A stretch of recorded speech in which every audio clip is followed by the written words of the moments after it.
नमस्कार दोस्तों, स्वागत है आपका मेरे YouTube चैनल में जिसका नाम है फिजिक्स की पाठशाला। यहाँ मैं लेके आता हूँ हाई स्कूल और जूनियर कॉलेज के फिजिक्स सिलेबस के कुछ टॉपिक के ऊपर वीडियो लेक्चर्स।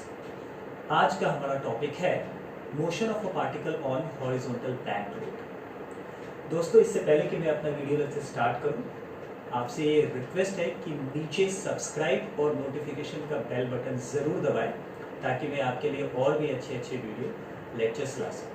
तो चलिए हम लोग देखते हैं motion of a particle on a horizontal bank road. दोस्तों, motion of a particle on a horizontal bank road is an application of centripetal force. आप ये भी कह सकते हैं कि it's an application of circular motion. जब कोई पार्टिकल सर्कुलर मोशन परफॉर्म करता है तो उसे सेंट्रीपिटल फोर्स की जरूरत पड़ती है। ये आप अपने पिछले क्लासेस में पढ़ चुके हैं। 11th स्टैंडर्ड में आपने सर्कुलर मोशन का एक छोटा सा हिस्सा पढ़ा था, तो उसमें आपने देखा था कि अगर कोई पार्टिकल सर्कुलर मोशन करना चाहता है तो उसे सेंट्रीपिटल फोर्स का होना बहुत ज़रूरी है। सेंट्रीपिटल फोर्स हमेशा सेंटर की तरफ लगता है, इसलिए आप इसको सेंट्रीपिटल फोर्स बोलते हैं। पीटल का मतलब होता है सीकिंग, तो it is always seeking towards the centre and that is why we call it as centripetal force. Now हमने यहाँ पे एक डायग्राम बना के रखा है, इसको हम फ्री बॉडी डायग्राम भी बोलेंगे। फ्री बॉडी डायग्राम एक ऐसा डायग्राम होता है जो एक ऑब्जेक्ट पे लगने वाले सारे फोर्स को रिप्रेजेंट करते हैं। तो मैं पहले ये डायग्राम्स बताता हूँ आपको और फिर इसकी मैथमेटिक्स आपको मैं बताऊंगा। ये जो आप एक हॉरिजॉन्टल लाइन देख रहे हैं, ये रोड है, इसे हम रोड बोलेंगे। ये रोड को रिप्रेजेंट कर रहा है। ये जो रेक्टेंगुलर बॉक्स आपको दिख रहा है, ये बॉक्स एक व्हीकल है या जो ऑब्जेक्ट है जो सर्कुलर मोशन परफॉर्म करना चाहता है।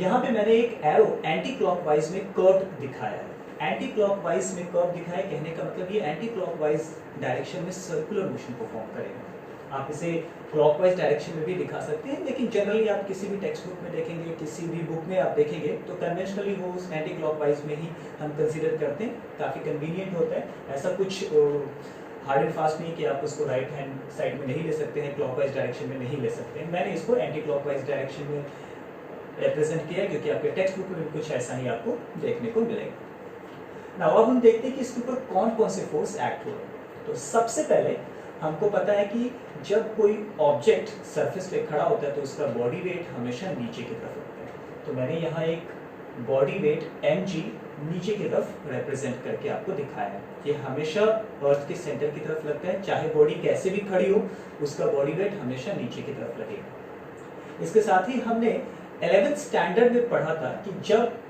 कोई ऑब्जेक्ट किसी सरफेस के ऊपर होता है या दो सरफेस कांटेक्ट में होते हैं, यूं कह लीजिए, तो नीचे का सरफेस ऊपर के सरफेस को परपेंडिकुलर डायरेक्शन में रिएक्ट करता है, जिसे आप नॉर्मल रिएक्शन भी कहते हैं। तो जब ये व्हीकल इस सरफेस के ऊपर है तो ऑफ कोर्स वो खड़ा है, घूम भी रहा है तो वो खड़ा है, उसका कांटेक्ट हो रहा है रोड के साथ, तो रोड इसके ऊपर एक नॉर्मल रिएक्शन लगाएगा जो कि परपेंडिकुलरली अपवर्ड होना चाहिए। तो मैंने एक फोर्स परपेंडिकुलर अपवर्ड रिप्रेजेंट कर दिया, जिसे n से मैंने लिखा है। नॉर्मल रिएक्शन जनरली n या कैपिटल लेटर r से भी आप रिप्रेजेंट कर सकते हैं, ये आपकी इच्छा है, आप जो करना चाहे वो कर सकते हैं। जनरली आपको बुक में ये n से लिखा हुआ मिलेगा, इसलिए मैंने भी इसे n से ही रिप्रेजेंट किया है। नाउ जरा विजुअलाइज करने की कोशिश कीजिए, जब ये ऑब्जेक्ट एंटी क्लॉकवाइज डायरेक्शन में सर्कुलर मोशन करेगा, मान लीजिए यही ऑब्जेक्ट है, ये एंटी क्लॉकवाइज डायरेक्शन में सर्कुलर मोशन करेगा, तो इसका जो व्हील है, ये व्हील बाहर की तरफ यानी कि राइट हैंड साइड की तरफ फिसलने की कोशिश करेगा। क्योंकि बॉडी लेफ्ट में ऐसे चल रही है तो इसका जो व्हील है, चक्का जो है, टायर जो है, वो बाहर की तरफ फिसलने की कोशिश करेगा। तो इस पे बाहर की तरफ अगर फिसल रहा है तो आपको पता है, आपने 11th स्टैंडर्ड में एक चैप्टर पढ़ा था जिसका नाम था मैकेनिकल प्रॉपर्टीज ऑफ सॉलिड। उसमें आपने फ्रिक्शन के बारे में पढ़ा था। फ्रिक्शन के बारे में आपने ये पढ़ा था कि जब एक सरफेस किसी दूसरे सरफेस के ऊपर स्किड करता है, स्लिप करता है, फिसलता है, तो उसे रोकने के लिए एक स्टैटिक फ्रिक्शन उसके अपोजिट डायरेक्शन में लगता है। तो जाहिर सी बात है कि अगर ये टायर या व्हील, यहाँ मैंने एक सर्कल से रिप्रेजेंट किया व्हील को, ये व्हील अगर बाहर की तरफ खिसकने लगे, फिसलने लगे, तो उसे रोकने के लिए static friction left hand side पे लगेगा। तो ये Fs मैंने एक फोर्स और रिप्रेजेंट किया जो कि लेफ्ट हैंड साइड पे लग रहा है। तो ये 3 फोर्स यहाँ पे इस व्हीकल के ऊपर या ऑब्जेक्ट के ऊपर लग रहे हैं। इसके अलावा यहाँ और कोई भी फोर्स एक्ट नहीं हो रहा है। तो ये हो गया हमारा फ्री बॉडी डायग्राम। आप फ्री बॉडी डायग्राम को FBD भी बोल सकते हैं शॉर्ट फॉर्म में। बहुत सारे बुक्स में आपको ऐसा ही लिखा मिलेगा, FBD, free body diagram. Now अब हमारा टास्क क्या है? हमारा टास्क ये है कि अगर ये सर्कुलर मोशन कर रहा है तो हमें सेंट्रीपिटल फोर्स चाहिए, और ये तीनों फोर्स मिलके हमें सेंट्रीपिटल फोर्स देंगे। तो जरा ये फ्री बॉडी को बाहर से निकाल के देखते हैं। हमारे पास 3 फोर्स, एक अपवर्ड लग गया वर्टिकल, एक डाउनवर्ड लग गया वर्टिकल, और एक हॉरिजॉन्टली लेफ्ट में लग गया। अब एक बात और ध्यान देना, सेंट्रीपिटल फोर्स सेंटर की तरफ लगता है, सेंटर हमारा लेफ्ट हैंड साइड में होगा। तो जाहिर सी बात है कि ये तीनों मिलके यानी कि N, Mg और Fs मिलके लेफ्ट हैंड साइड में हमें फोर्स देने चाहिए। नाउ ये N और Mg एग्जैक्टली एक दूसरे के अपोजिट लग रहे हैं, तो जाहिर सी बात है कि N और Mg अपोजिट लग रहे हैं। अगर ये दोनों फोर्स एक दूसरे को एग्जैक्टली बैलेंस कर दे, नलीफाई कर दे, तो we will be left with only one force which is acting towards the left hand side, which is also the direction of the center of the circular path. तो ये Fs अकेला हमें centripetal force दे देगा। तो यही हमें यहाँ पे देखना है, और इनफैक्ट हमें ये बताना है कि नॉर्मल रिएक्शन जो कि ऊपर की तरफ लग रहा है, Mg वेट जो कि नीचे की तरफ लग रहा है, ये दोनों एक दूसरे को नलीफाई कर देता है, और हमारे पास एक सिंगल फोर्स बचता है, स्टैटिक फ्रिक्शन, जो हमें सेंट्रीपिटल फोर्स देता है। आई होप आपको ये फ्री बॉडी डायग्राम समझ में आया होगा। अब हम इसका मैथमेटिक्स देखने की कोशिश करते हैं। तो मेरे पास एक और स्लाइड है, मैं आपको उस स्लाइड पे समझाने की कोशिश करता हूँ। इसे नीचे रख देता हूँ। तो हमने बोला कि हमारे पास एक फोर्स ऊपर की तरफ M था, एक फोर्स नीचे की तरफ Mg था, और एक फोर्स लेफ्ट हैंड साइड में Fs था। तो हमने ये बोला है कि ऊपर का फोर्स और नीचे का फोर्स एक दूसरे को बैलेंस कर देना चाहिए। कहने का मतलब, हम सबसे पहले ये लिखेंगे कि फ्रॉम द FBD, कहने का मतलब फ्री बॉडी डायग्राम से हम क्या कह सकते हैं, जो बॉडी वेट Mg है, ये Mg नॉर्मल रिएक्शन के बराबर हो जाना चाहिए, एक दूसरे को बैलेंस कर देना चाहिए। दूसरी बात, जब वो बैलेंस कर देता है तो हमारे पास एक सिंगल फोर्स बचता है, स्टैटिक फ्रिक्शन, जो हमें सेंट्रीपिटल फोर्स दे रहा है। तो हम ये भी लिख सकते हैं एंड FCP। FCP का मतलब हुआ सेंट्रीपिटल फोर्स, FCP हमें Fs से मिलेगा। हम ये दोनों इक्वेशन को लेबल कर देते हैं, इक्वेशन 1, और इसे रिप्रेजेंट कर देते हैं इक्वेशन 2। नाउ हमने 11th स्टैंडर्ड में ये भी पढ़ा था कि सेंट्रीपिटल फोर्स का फॉर्मूला क्या होता है। तो हमको पता है सेंट्रीपिटल फोर्स का फॉर्मूला होता है mv² upon r, mv² upon r। दोस्तों ये बहुत इंपॉर्टेंट है कि आपको ये फॉर्मूला याद रहना चाहिए। इफ इन केस आप ये फॉर्मूला नहीं जानते हैं तो आप 11th स्टैंडर्ड की बुक को थोड़ा सा रिवाइज करेंगे, इनफैक्ट आप 12th स्टैंडर्ड के टेक्स्ट बुक को भी रिवाइज करेंगे तो आपको ये फॉर्मूला मिल जाएगा, या फिर अभी मैंने आपको अपनी वीडियो में बता दिया तो आप इस फॉर्मूले को याद रखेंगे। FCP = mv²/r। मैं ये लेबलिंग बता देता हूँ। m बॉडी के मास को रिप्रेजेंट कर रहा है, बॉडी मतलब जो भी बॉडी घूम रही, जो भी बॉडी सर्कुलर मोशन कर रही है। v उसके टेंजेंशियल स्पीड को, उसके लीनियर स्पीड को रिप्रेजेंट कर रहा है, और ये r जो भी सर्कुलर पाथ है उसका रेडियस कितना होगा उसे रिप्रेजेंट कर रहा है। साथ ही साथ हमने 11th स्टैंडर्ड में ही पढ़ा था स्टैटिक फ्रिक्शन का क्या फॉर्मूला होता है। स्टैटिक फ्रिक्शन का फॉर्मूला होता है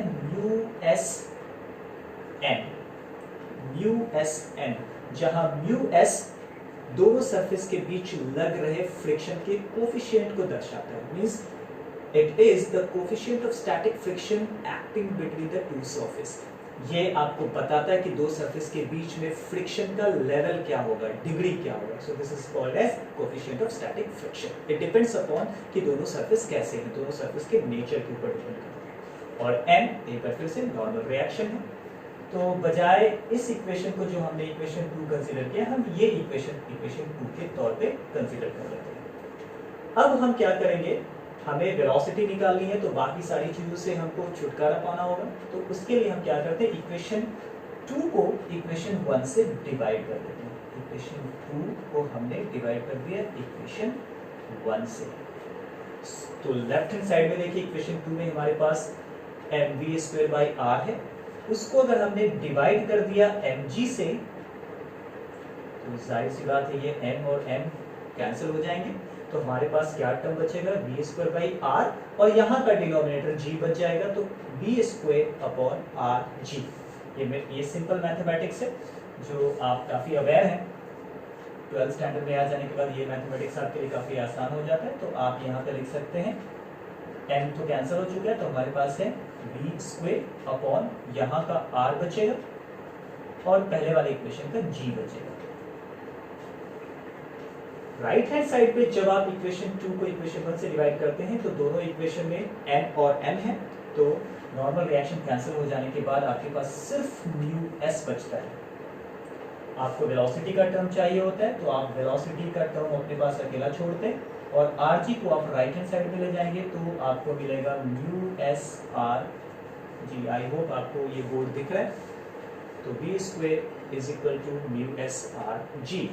आपको सिर्फ वेलोसिटी चाहिए, तो आप यहाँ पे ये जो v² है आप स्क्वायर को भी राइट हैंड साइड में ट्रांसफर कर सकते हैं, तो आपके पास बचेगा वेलोसिटी v जब स्क्वायर किसी इक्वेशन के दूसरे साइड में आप सेट करते हैं तो वो स्क्वायर रूट के फॉर्म में जाता है, तो ये हो गया μsrg। So this is how we have achieved the formula for the velocity of an object or a vehicle which is performing circular motion on horizontal curve road. इस फॉर्मूले से आप वेलोसिटी निकाल सकते हैं हॉरिजॉन्टल कर्व रोड पे circular motion perform कर रहे पार्टिकल का।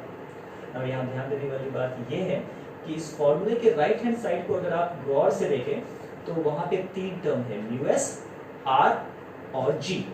r उस रोड का रेडियस है जो कि कर्व रोड है जिसपे आप परफॉर्म कर रहे हैं। आपने एक बार रोड जब डिजाइन कर दिया तो आपने डिजाइन कर दिया, उसका रेडियस बार बार चेंज करना कन्वीनियंट नहीं है, तो आप कंसीडर कर सकते हैं कि गिवन रोड के लिए रेडियस कांस्टेंट है। g जो कि ग्रेविटेशनल एक्सेलरेशन होता है, हमको पता है किसी खास हाइट पे एक्सेलरेशन ड्यू टू ग्रेविटी की वैल्यू लगभग कांस्टेंट होती है, जिसे आप जनरल तौर पे देखा जाए तो 9.8 या 10 कंसीडर करते हैं। μs है दो सरफेस के बीच में लगने वाला फ्रिक्शन या कोएफिशिएंट ऑफ फ्रिक्शन आप बोलते हैं, इसे आप आसानी से चेंज कर सकते हैं, या फिर यूं कहिए कि r और g के कंपैरिजन में आप आसानी से चेंज कर सकते हैं। कैसे? तो आप टायर बदल सकते हैं गाड़ी का, या रोड का जो सरफेस है वो सरफेस का मटेरियल चेंज कर सकते हैं, तो μs की वैल्यू चेंज हो जाएगी। तो μs को चेंज करना हमारे लिए कन्वीनियंट है compare to changing the values of r and g। So इस फॉर्मूले से हमको ये पता चल रहा है कि velocity is directly proportional to square root of μs, और यूं कहिए डायरेक्टली प्रोपोर्शनल टू μs। तो अगर हमें वेलोसिटी की वैल्यू बढ़ानी, आपको ज्यादा स्पीड से चलना है तो आप μs की वैल्यू को बढ़ाएंगे। अगर आपको स्पीड कम करना है तो आप μs की वैल्यू को कम कर सकते हैं। μs की वैल्यू को कम अगर आपने एक खास लेवल से ज्यादा कम कर दिया तो गाड़ी फिसलने लगेगी, तो वो भी हमारे लिए काफी कन्वीनियंट नहीं है।